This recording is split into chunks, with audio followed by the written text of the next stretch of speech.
a 3-race program here today, progressive grids. And like you boys touched on at the top of the show, the man to watch, James Moffat, from 26th position on the grid. I spoke to him before the race, Naulty, and he said, I don't think the car's going to be looking this way at the end of the race. But Hazelwood, he'll have the best position on the grid. Pole position on the left-hand side. 2 formation laps like you touched on, which is probably what these drivers want in these conditions with that little bit of drizzle. I don't think it's going to be anything too serious for the drivers out there, but he actually said after the race he was happy that the race finished on a safety car because he said the clutch was going and he had a slow puncture on the front left. So he said that safety car couldn't have come out at a better time for him. As we ride on board here with Nash Morris, lining out of P number 8. So he made a few moves in that race as well. James Golding moved up from 11th to 4th, so keep an eye out for him as well. So here is the grid. Todd Hazelwood on the front row. Mustangs, wherever you look in this weekend's field. Nathan Hearn alongside him. Tom Davies, his first ever podium yesterday, starts out at 3 with James Golding. Lockie Evanet, the rookie, starts out at 5 aboard the number 8 machine. Jordan Cox starts out of 6 with Nash Morris and Ben Grice on the 4th row. Josh Haynes and Jackson Rice starting down towards the bottom of the top 10. We look at Jack Smith and Elliot Barber. Blake Tracy, one of the rookies up the field there in yesterday's one. Jared Hughes, Ben Gomersall, who was dropped to 15th position for contact with Elliot Barber, who finished 11th yesterday. Ben Barguana next to him. Domain Ramsey will start down the field in 21st position. John Hollinger, James Moffat on that 13th row. Charlie Nash was given 30 seconds to his time for exceeding the pit lane speed yesterday by more than 4 kilometres an hour. He'll start alongside Robbie Farr. Cameron Laws, an oil line come off his number 9 car. He'll start towards the back. Graham Cheney and Josh Webster was a broken rear end on the High-Tech Oils Auto Fix Mustang. Not the way the Tasmanian wanted his day to play out, but he'll be doing the charging from the back of the field. So what's Moff got for us today? He's promised us maybe a charge through the field, but he's also going to keep in mind there's 2 more races to come later today. There is, and it's quick fire today, Nolt. So 3 races. Not a lot of time between the races, so you don't want to have any real incidents, if you like, in these opening 2 because it's going to be a bit of a stretch to try and make it for race 3. And here's all the drivers lining up. This is the second of the 2 formation laps, and we're just gathering everyone here as they all come through that sweeper at turn number 5. I think we're going to be looking good for a start here, Nolts. They were asked to slow it right down before turn number 5, the sweeper, and they've done it nicely today. 32 car field, I'm happy to say. 32 are out there and we're ready to go. In race number 2, the opening stands are on Sunday morning in the Trico Trans Am Series. The reigning champ has a double time champ on his right hand side. Watch for the youngster on the inside, the 2nd row. Watch James Golding as well, from 11th up into 4th position yesterday. Cars taking off to the grass already. Looks like Graham Cheney perhaps in the 51 machine. Down into turn number 1 we go. Playing it nice and cool for the first time in car with Nash Morris. A wall of cars ahead of him as he pulls up alongside to make the move. There's bump and grind. There's a bit of feeling on the charge down towards turn number 4 for the first time. They're 3 wide. Hearn has squeezed back. He's lost a handful of positions already in the 29 machine. At least 5 spots through turn number 1. So the man from Lismore on the back foot, it seems, coming out of turn number 4, but out in front, the reigning champ leads. But look at Davies side by side with Golding. Will have the better line on the way down to turn number 6 with some raindrops on the lens down there. Excellent start for James Golding, up to 2nd from 4th. And Hearn, I don't know what happened at the start there, off the front row next to Hazelwood. He's gone all the way back to 7th. So not the start he would have wanted. And it looks like Morris and Evanet have sorted each other out into turn 6. But I was about to say another lap that we were tame, but what's happened here with Webster? He's facing the wrong way. He's got to Austin Powers his way out of this one, maybe. It's a really tight section. The fielder coming towards him with a white flag. About a safety car board is going to be shown there in the background by the look of it. The field arriving on the scene. And Webster, his heart rate would be up, seeing 31 of his mates heading towards that scene. Just hope everyone sees the safety car boards here, because it's not often you're going about 5 kilometres an hour at that part of the track. So unusual to end up facing backwards there, but we saw in the opening lap Nathan Hearn locked both fronts into turn 4. So when you've got cold tyres, locking those front tyres that early, might be feeling a bit of vibrations through the steering wheel and through his teeth with some flat spots on the front tyres there. But yeah, he's dropped back to 6th, so not the best start for him. Poor Josh Webster has got a lap down in the process of that. Cameron Laws, you're watching in Carnival 9, chasing the field. So we'll check it out from Nash Morris's perspective. I had to double check myself because I saw the blue gold car in front of him when we jumped in car at the initial start, wondering what happened to the 29 car. So we'll watch through the windscreen, the usual bump and grind of turn 1. There he is on the right-hand side. Was he just been hustled? I think he was just hung out to dry at turn 2. So yesterday, Moffat got the jump on Hazelwood and was able to get to the lead and show that dominance, and Hearn's just been hung out to dry. Morris now trying to go to the outside, and does he make it stick? No, he doesn't. And then looks like, I think that's just your typical sort of parking lot into turn 4, lap 1 there, and I don't really think there was much that could be done. I think it was sort of a 3. Oh, the medical car just come through the dust. The medical car was caught in that dust cloud and didn't see the 200 till the very last second on the way to turn 4. This is from James Moffat. Incidentally, he's made up 7 positions in all this. Oh, very NASCAR-like, isn't it? Heading down there, drive through the dust. You can drive right through it with a cue. That gives me flashbacks of Raikkonen at Spa. Yes. Through all the smoke, so he's done well there. Up 7 spots on the opening lap, and as we're under the Buckley Motors safety car. So allow 200 to catch the rear of the field here. So Hazelwood, Golding, Davies, Lockie Evanet goes up into 4th place. Nash Morris from 7th up into 5th. Nathan Hearn now in 6th ahead of Grice. Jackson Rice, yep, they're together again. 7th and 8th position. Elliot Barber now in 9th spot. He started in 12th at the start of this race. Jack Smith just outside the top 10. And James Moffat, 19th from 26th on the grid. There he is, the LMCT Plus, number 34 Ford Mustang for Gary Rogers Motorsport. Now, when you're in this position for James, all he'd be thinking is, let's go racing. Because as the clock's counting down, he can't make up any positions at the moment. So he'd be wanting the race to get back under green. And actually saw a shot before, Ben Grice got a bit of front bar damage. You can just see on the bonnet of Grice's car there. So he looks like he's made contact with someone probably in that turn 4, lap 1 accordion effect, if you like. So he's just going to have to keep an eye on that. But yeah, Moffat want this race to get back under green pretty shortly. Hopefully they've got Webster's car cleared, and we should be underway hopefully very shortly. And he's captured the back of the field now. There is the punch in the front of the All-American Driveline and Auto Parts entry, the 03, the famed 03 that his dad drove at the World 600 at Charlotte many years ago. The great Alan Grice. We'll look inboard with Nash Morris. He's up in 5th position now. Looking down the field, Adam Garwood has gone right to the bottom of our timing sheets as well. So the number 2 car that started in 17th has gone to the tail of the field on the lead lap, as the good news is the Buckley Motors safety car lights are out and leaves us in single file for the start, or the restart of this, with 14 minutes and 40 seconds plus a lap of race number 2. A 3-race program today.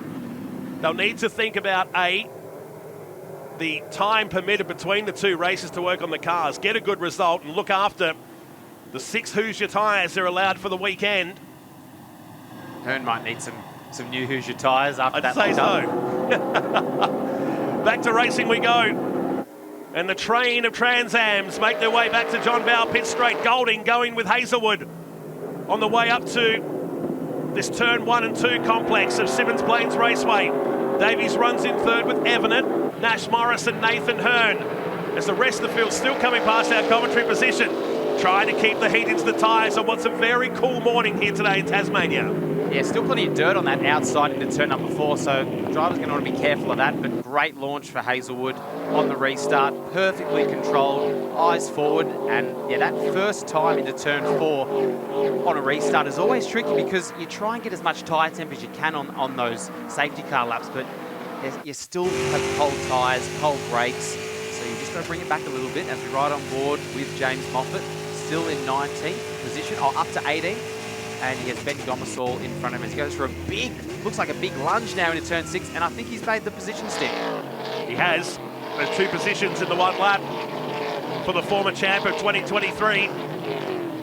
54 seconds, it's all it takes to do a lap this 2.4 kilometre 7-turn course at Symmons Plains. And now we settle in Heading down towards turn number 4 again. Morris on the outside of Lockie Evanet here, Formula Ford star. Who covers off Morris, but he's coming in hot aboard his Norwell Motorplex Super Cheap Auto Mustang. Tucks in behind the number 8 on the acceleration out of turn number 4.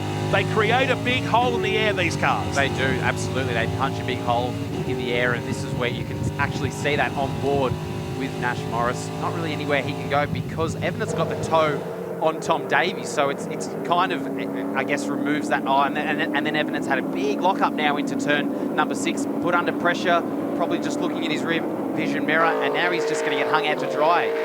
3 positions he's lost just through that, so he'll be kicking himself over that lockup, but now Nash Morris up to 4th. So Morris, Hearn, Grice all fighting for that 4th position now. It's a big punish, isn't it? Turn 6, you make a mistake, you tend to go backwards at a rapid rate of knots, so he drops back into 7th. Well, Grice lines up on the back of Hearn. Hearn pulls out for a phantom move, trying to force the issue on the Flash coming out of the turn 4 hairpin. So Hearn trying to right the wrong of lap number 1 in the Blue Gold Industries number 29 Ford Mustang, running under his own team banner in 2025. Started last year in the Dodge Challenger that won the series a couple of years back, but changed some panels over and turned into a Mustang. Down through turn number 6 we go. Pinches a big front left brake there, does Nathan Hearn. So he might have put a mark on that tyre, as we spoke about on the opening lap into turn 4, and everyone's just locking front brakes here. So it is a pretty green track at the moment. And with that little bit of precipitation we had, the track is just not going to be as optimal as what it would have been for yesterday's qualifying and race. So they get 6 tyres from qualifying to race. So it'll be interesting to see the strategy on how they do that. And that's, someone's just bowled a wide into, I think that was James Golding, just a little bit wide. Oh, we've got Thomas gone round. All that great work from yesterday where he went from 32nd up into 20th has put him back to that position as Cam Laws and Domain Ramsey in that seat, and Jason Pride, and the second of the TFH cars. They were all scattering down at turn number 6. And down the other end, number 5 machine, Blake Tracy, kicking up the dust in his first weekend, the Trico Trans Am Series. Through they come for another lap. So Hazelwood, 54.8 on that previous lap. The fastest lap, 54.5 back on lap number 5. We start the 9th lap with 10 minutes and 20 seconds plus 1 lap. In race 2 of Trico Trans Am, Mark Crutcher has come into pit lane in the Crutcher Developments Ford Mustang, car number 4. Hope it's not the same issue as yesterday with the gear selector drama he had. For Robbie Farr, the gear selector simply came out of the gearbox. That doesn't make changing gears very helpful, does it? No, it's like Crutcher saying there's steering dramas the way he's giving the signals down here. A few cars have got their wipers on, so I don't know whether there's maybe a little bit more rain in the air, but whether that's what caught out the 69 of Joshua Thomas. And there's I wonder if it's, yeah, there might just be enough down there to be attracting attention. Josh Haynes, certainly experienced enough to drive one of these cars, and he's bowled a big wide down there too and drops himself well outside the top 10, in fact to 19th position. Down towards turn number 4 we go. So we'll keep an eye on the skies. I was about to say it was brightening up, but suddenly it's gotten darker out there. Yeah, I actually saw a few drops on this lens, actually, turn 4 on the previous lap. But whether it's worse maybe at the tail end of the track for turn 6, but it doesn't seem to be phasing our race leader. Todd Hazelwood riding on board now with James Moffat, who's up in the 13th place, riding behind Ben Barguana. So from a P26 start up to 13th here. He's got past Barguana because that's Jack Smith ahead in the SCT Logistics Mustang, the championship-winning car of Hazelwood's last year. So Moffat slicing his way through the field, and he needs to. After leading yesterday's race, found himself in 26 at the end. More replays now.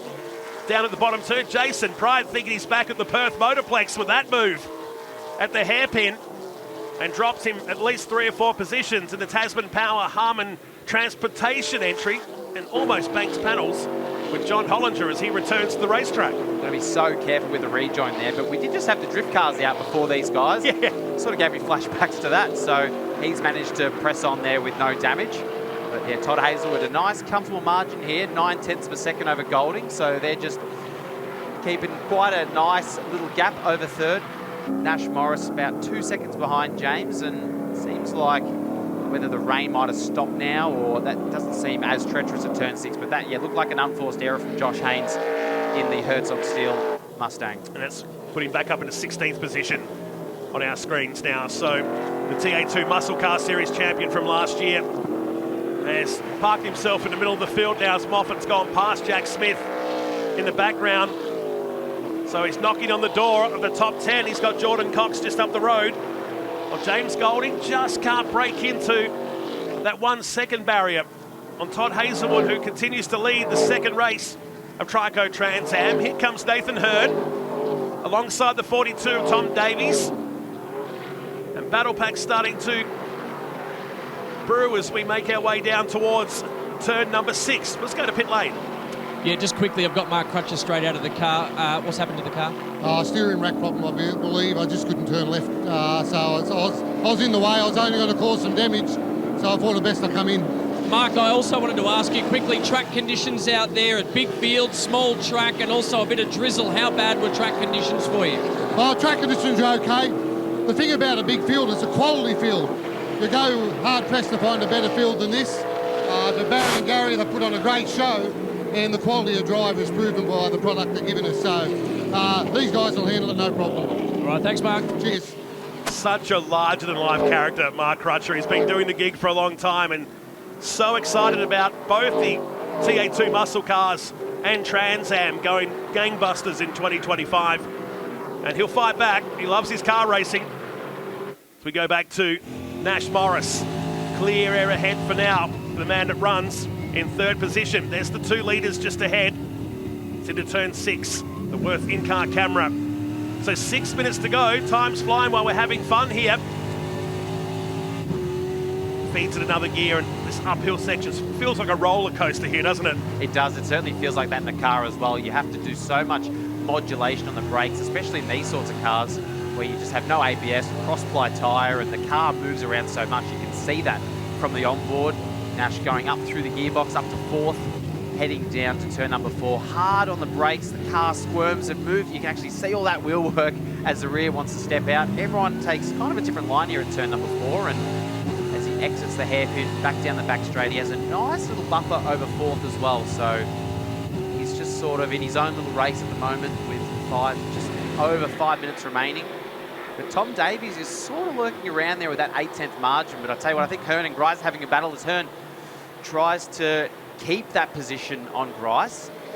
And that is, they're going to be side by side here, actually through the last corner. Grice and Hearn in the background. Not sure what the outcome is going to be just yet, Naulty. Looks like Grice has managed to get that move done finally on Nathan Hearn. 3 or 4 turns before they finally settle back into position. So Grice 5th, Hearn 6th. And Lockie Everett runs in 7th with Elliot Barber, Jackson Rice and Jordan Cox also in the top 10. Josh Thomas in pit lane. So he's joined Mark Crutcher. He's been there for about 3 minutes now on the TFH High Mustang after being disqualified from qualifying yesterday for being 3 kilos underweight. Was the hard charger of yesterday's race, no doubt about it, from 32nd back up into 20th. But today looks like the office is closed, at least for this race, down in pit lane. Here comes the leader back to finish another lap. Gap goes out to 1.7 seconds. That time by 55 flat for Hazelwood and 55.1 for James Golding. A brand new car for TFH Racing. And the reigning champ picked up where he left off in 2024 by grabbing pole yesterday. Led 9 laps of the race, picked up the fastest lap and maximum points on day number 1. This little battle here with Hearn, Evnett and Barber is going to drag Rice and Moffat into it as well. I think Hearn's really probably struggling with those tyres. Had a few lockups at the start of this race. Oh, and Robbie Farr at the moment down into turn number 6. And cruising back towards the track. So the number 70 High-Tech Oil Chevy Camaro. Is he heading back to the pits maybe? Nope, just taking the ultimate high line to let the leaders go by. So great observation from the mirrors. What happened to the 70? Well, he just come in hot, didn't he? Yeah, too hot into there. And slammed the brakes on pretty hard late in the stop, probably realising he wasn't going to make it. And yeah, that's all she wrote, unfortunately. But he's gathered it up okay and rejoined the track safely, letting the leaders through. But just press on from there. Spoke to him in the pits briefly. He's enjoying his time. He says, if I can run with the likes of Crutcher and co, he's running in the Masters Cup class this season, he'll be more than happy. He knows how quality this field is. So to get some laps and finish a race, that's the aim of the game so far for Robbie Farr as he makes a transition from dirt tracks onto tarmac in the Trico Trans Am Series. Moffat now runs in 10th position. So he will be today's hard charger. From 26 on the grid, he's now inside the top 10. Yeah, here's Hearn. He's, I think, really struggling with those tyres now. Just trying to defend for his life at the moment, and I think this is just going to really bring in the back end of the top 10 here. He's got Evident behind him, who did such a great job yesterday on debut in Trans Am Australia, the 16-year-old, and still doing a great job. You know, to finish in the top 10 in this field on debut is no mean feat, and this is that battle pack. Hearn needs to try and have eyes forward here, not look behind, but with 2 minutes to go plus a lap, he's going to want to defend for his life here while he's in that top 6 position. So when you have pitch or when you have flat spots on your tyres, it really hurts you on the braking because every lap it's trying to find that flat spot. So Moffat's just got past Rice as well, so Moffat up to position number 9. And a minute and a half plus 1 lap. We jump in car with the former champion. It's a champion drive today, and it's been clean from the 34 car. On the way down to turn number 6, Robbie Farr on the left-hand side. Awkward, very awkward. And I think Moffat might be off here at turn number 6. And that's going to cost him all those positions that he made up. So that was really awkward, trying to go around the outside of Robbie Farr. How's the curse job I just gave? Commentator's curse. Up until that point, it was clean, and then finds himself off the track and puts himself now well down the field. He actually only lost 4 spots out of that, so it could have been a lot worse, but all that work. There's Hearn again, another locked break as Evident gets the move done, but 3 wide through turn number 4. Moffat back down the inside of Bargwana, but I tell you what, Evident and Hearn were going at it at the hairpin as well, so interested to see what happens down at turn number 6 with 33 seconds to go. So we'll probably get this lap plus 1 more. So Golding's actually really come reeled in. Yeah, he's reeled in Hazelwood here. So whether Hazelwood was, I'd say, just managing that gap with 20 seconds to go. So Hearn has managed to hang on in front of Evident as well. So there's a nice little battle pack here between the 3, 6th, 7th and 8th. Barber there. He's had a nice race as well, moving up a few positions. As someone's pulled off to the side out of turn number 4. Not quite sure who that is just yet. It's going to be Ben Gomersol. So the 35-unit racing car has come to a stop. It's off the track at least. And I think that should be fine. With Hazelwood heading down towards turn number 6, they pulled away some 5 seconds to Nash Morris. Davies and Grice are next on the road. So down through turn number 6. And around to complete another lap. There should be 1 to go. With Elliot Barber, the lone bow tie inside the top 10. In the Pioneer DJ Chevy Camaro. Final lap. Hazelwood closing this one down. There's more smoke and dust on the way down to turn number 4. And another car off the track on the right-hand side. I think it's Charlie Nash off on the exit of turn 4. Now, what happened there? That's not just a lock-up. There's a lot of blue smoke there. I wonder if there's something mechanical, and he's pulled right off the track there. In fact, he's almost down in the sheep paddock on the right-hand side.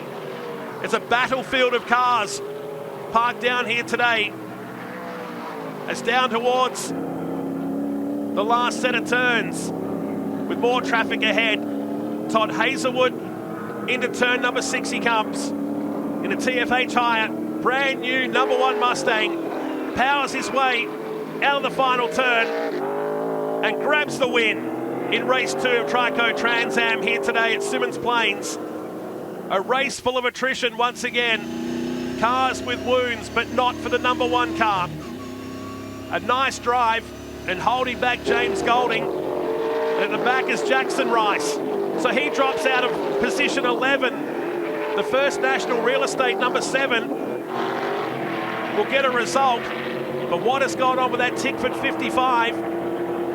He's gone to the right-hand side, and it's still smoking away. And the body language tells it all from the youngster. Looks like there may be damage on the front of that car, so yeah, a bit of damage on that front left. So I don't know whether he's made contact with someone, but yeah, another faultless drive from Hazelwood. He has not put really a foot wrong so far this weekend, barring that start that he had against Moffat yesterday. Yep. But maximum points once again for Todd Hazelwood. And that last 3 minutes of the race, there was just action happening everywhere.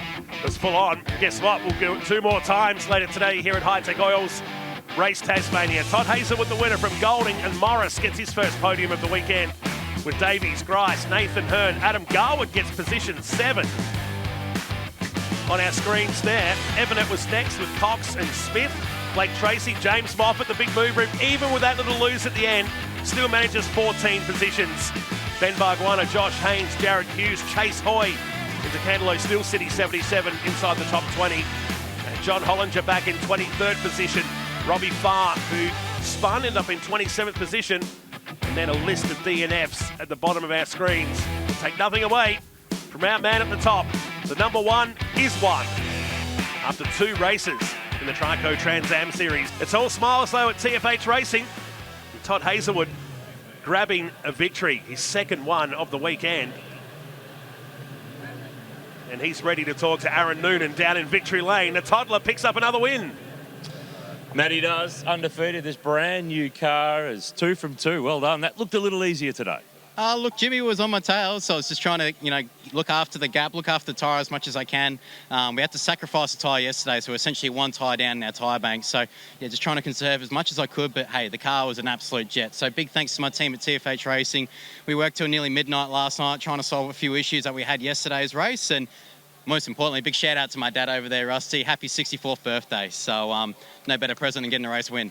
Oh, and now we know how old your dad is. That's the great part about all this. Hey, just before the cars left the lane to begin this race, there was a few sprinkles. It started raining. Did you notice any of that? Did that affect you at all, or did it need to be a lot more to be able to get your attention? Yeah, look, to be honest, the first formation lap, the tyres were spinning up. I think, geez, this might be a bit of a sketchy start. But by the time we did that second formation lap, the tyres had come up to temp and I could feel the grip that was there. But yeah, you just never know. It's there was a lot. The rain was sort of coming first at turn 4, and that's obviously one of the main braking zones. So it just played it smart in that first lap, and fortunately it all paid off. So we'll see how we go in races 3 and 4. They're the big points races. So hopefully we can get the wins in those one. Super stuff. Well done. Thank you. So far so good. There he is, Todd Hazelwood, the winner of race 2. We'll head around to our runner-up in the CTE 31 from GRM.